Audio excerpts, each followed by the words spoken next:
6 years ago from yesterday, or at least from when I filmed this, August 21st, 2008, I was sitting in my family room, searching the channels, looking for something to watch. It was a Thursday night, as it was yesterday, and the same since the calendar from 2008 and 2014 are exactly the same. Sitting down on my couch, watching TV, looking for something to watch around 8, 9 o'clock, and I come across Spike TV, and I see TNA Impact Wrestling. Now, just a little brief, I've said this in probably every fucking video I've ever done, that I started watching in April of 2008. And I had only heard bits and pieces of TNA. I had known what it was, but I never really dwelled into it in the sense that I wanted to find out more about it, or I had never watched it before. I had known that Kurt Angle, I didn't even know who Kurt Angle was. I had only recognized the name. I think I had seen it in some kind of article or something on Wikipedia or whatever. I had known that he was in a company called Total Nonstop Action Wrestling, and but I had never really sat down to watch TNA before, and I wasn't even intentionally looking for it on this night. I had only come across it on Spike TV. So I think probably briefly after it started, I started tuning in to watch it, and I don't really remember anything about the show whatsoever. The only two real things that I remember about that first ever TNA show that I've ever seen was the Motor City Machine Guns, and I thought they faced Beer Money that night, but I went back a couple of years ago and checked out the results from that show again. I think they faced like LAX, or Beer Money faced LAX, I can't remember exactly, but I do remember the Motor City Machine Guns. They were always an exciting tag team. That's what made them one of my favorite TNA tag teams of all time, and unfortunately they're no longer with TNA, but nevertheless, so that was great seeing them for the very first time on TNA television. And the main event that night, I'll never forget this, it was AJ Styles taking on Kurt Angle in a ladder match for Kurt Angle's Olympic gold medal, as AJ Styles had gotten possession of Angle's gold medal shortly before this. And at the end of the matchup, I think AJ Styles went over. Jeff Jarrett made his long-awaited return, smacked Kurt Angle over the head with the guitar, the signature guitar, which they had been teasing for weeks to go off the air. So this didn't really seem like a big deal to me because, like I said, this is my first ever TNA show. I had known nothing about their company whatsoever. I'd only seen Kurt Angle and just remembered the name, but that was the only person on that show that I recognized at the time.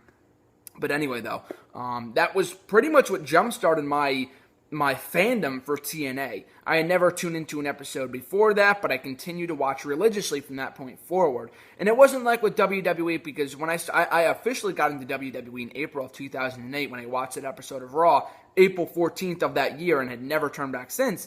I did start watching in September of 2007 and watched a few episodes here and there, and I just kind of lost interest. TNA wasn't one of those kind of things. I started watching every Thursday night from that point forward, and I've been watching to this day. There was at least one period in time from the summer of 2009 to, and most of the time at this point in time, I would watch TNA. I would not really watch it live. I would maybe watch the first 15, 30 minutes before just heading to bed or something. I would usually just DVR it and watch it the next day. So that's what I did for most of the rest of 2008 and going into 2009. But when I moved houses, when I moved to a different town in the summer of 2009, the place that I was living at the time did not have DVR. For the next year that I lived there, from summer of 2009 to summer of 2010, we didn't have DVR, so I didn't bother watching it. Because I tuned in sometimes for the first 15, 30 minutes, especially if I didn't have school the next day. I would try to watch it, but I was so out of date with what was going on in TNA, I just never really bothered to, tune in, find out the results or whatever. Like sometimes if I missed the show live, I would go back on YouTube and watch it, because this is like long before all the websites were around. Maybe they were. I just wasn't smart enough to find them. But this was long before I would, if there was like a watchwrestling.com, which there is right now, where you can go back and watch shows in full on good quality. Most of the time, if I missed a Raw or something, I would watch it back on like YouTube, in parts. It would be a pain in the ass, but that's what I would do because we didn't have DVR at the time. So most of the time, I didn't even bother watching TNA. I started to get back into it when the Hogan era began. Just a little bit. I had heard that Jeff Hardy debuted. I watched parts of that show when Jeff Hardy debuted, Ric Flair, Hulk Hogan, when Rob Van Dam came along a couple of months later. I never really watched live. There was a lot of stuff I missed. Sometimes I tried to tune into the pay-per-view results, and it's funny now because if something like that happened today, I would never stop watching. I would find different ways to watch the product, whether it be online or another form of watching it back. I just can't imagine, like either with TNA, WWE, or whatever. Once I get into something, I never really stop doing it or watching it. So if something like that was to happen today, I would still find another way on the internet. The internet is different now than what it was a couple of years ago, even 5 or 6 years ago, in that there are more websites that, the full shows are available on. So with that being said, though, excuse me, I continue to watch from that point forward, religiously back in starting in the summer of 2010, watching on a regular basis, and still am to this day. Now, here's the thing with TNA. I'm very hard on TNA a lot of the time, and rightfully so, because they do a lot of stupid shit, but they are still a good company, and I'll still say this till they close, and whichever that will be. I'm not going to predict it's going to be the end of the year when their TV deal expires and stuff like that. And I've said this in videos in the past. You can check out a clip of it here on the channel when I did the whole, when I analyzed Spike TV losing their TV deal, being canceled by Spike, whatever. That's in another video here on the channel if you want to check it out. But why anyone would want to wish a business out of business makes no sense to me personally. There's a lot of awesome people that work there. I mean, AJ Styles was my favorite ever TNA wrestler, so when he left, I was kind of disappointed, and that left kind of a gap on the roster when he left. But guys like Magnus, guys like James Storm, Bobby Roode, Austin Aries, even MVP, there were a lot of awesome guys on the roster. They have such an amazing roster that sometimes they just don't know what to do with them, which has been the common case with TNA for years now. They just have such a great roster of wrestlers, arguably at times better than WWE's, but they just don't know how to utilize them. And worse yet, a lot of their storylines are complete bullshit. I mean, they were awesome back in 05, 06, and granted, I wasn't a fan at the time, but going back to watch them and see how much people loved their product at the time, so for them to bring in Hulk Hogan and destroy everything they had built up to that point was really damaging to them, as well as the entire brand. I mean, Hulk Hogan did fucking nothing to help TNA during his 4-year stint there, or 3-year stint, whatever it was. I think it was 4 years, actually.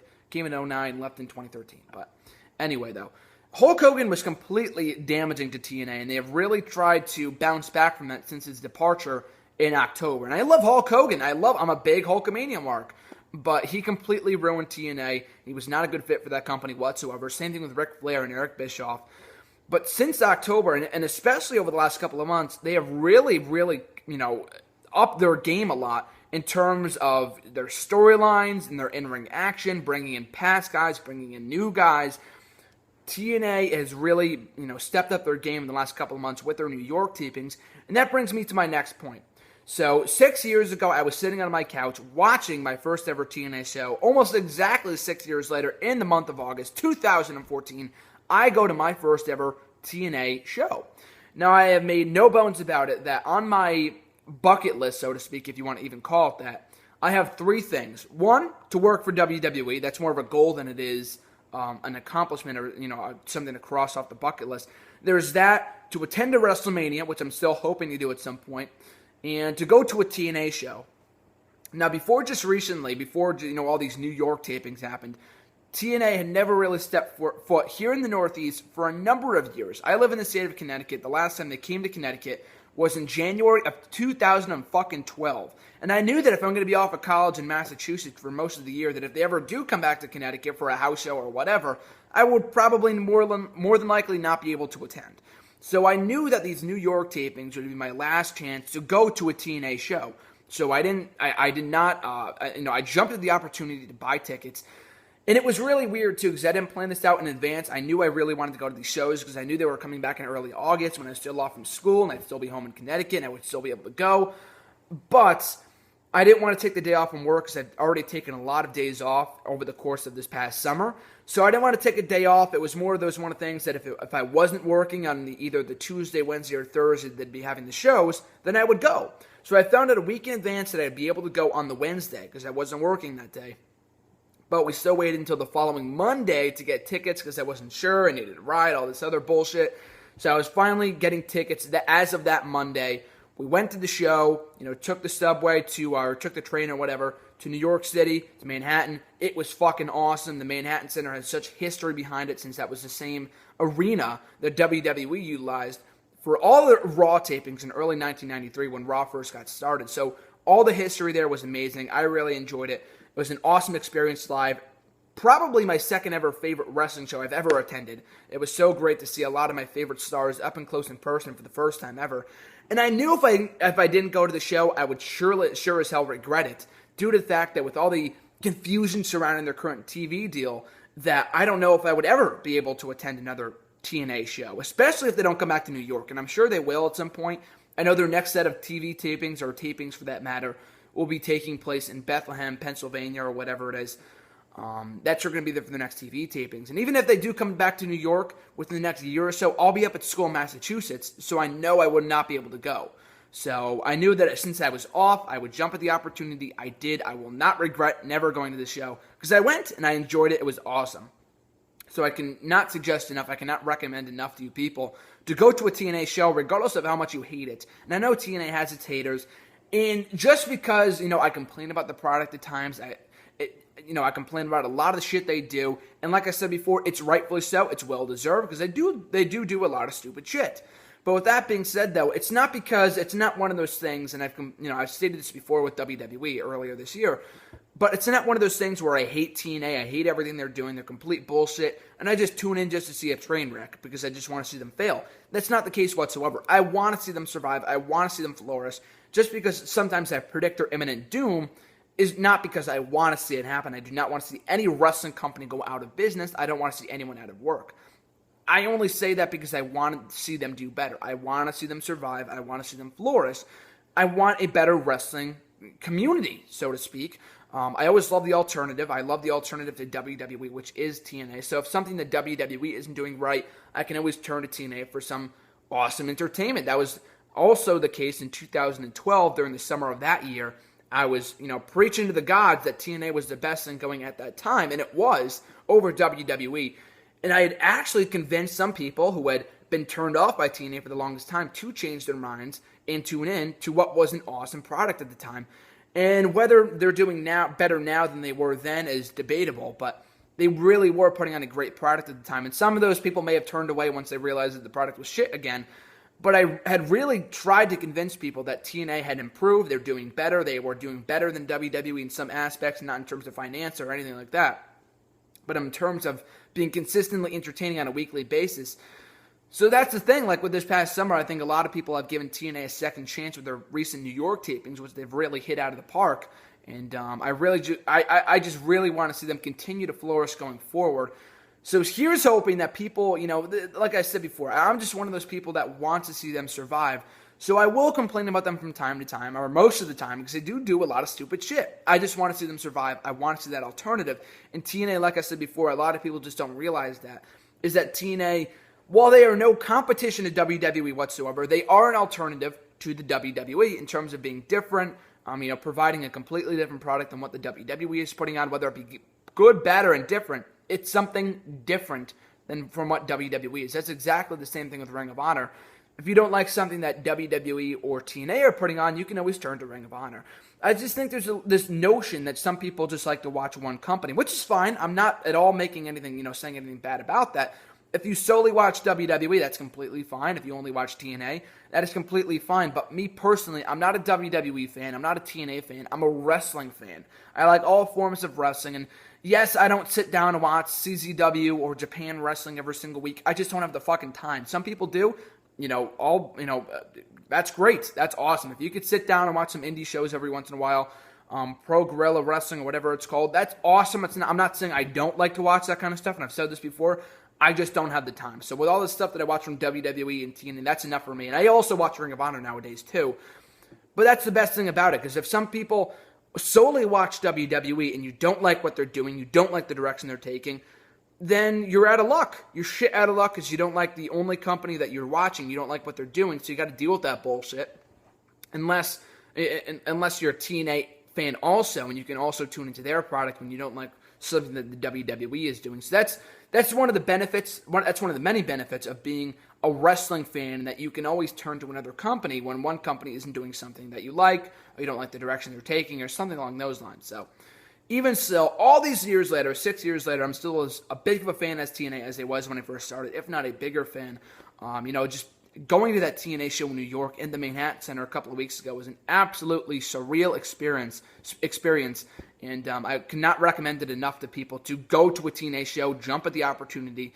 Like I said, they don't do a lot of traveling, they don't do a lot of house shows, a complete 180 from the WWE.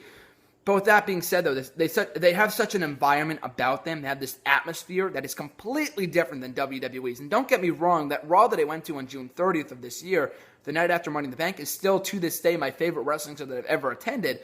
But the thing with TNA shows is that because they have smaller crowds and they have smaller arenas, they have this fan base interaction. Like Jeremy Borash was completely awesome. It was absolutely awesome during the course of the show, being the host of the show, the ring announcer, whatever, along with Chrissy Hemme, in interacting with the fans, interacting with the audience, giving away free merchandise. Fuck, I mean, I got a free fucking t-shirt. Granted, it was pretty shitty, but it was a Sting, a Joker Sting t-shirt, one of my least favorite gimmicks of all time.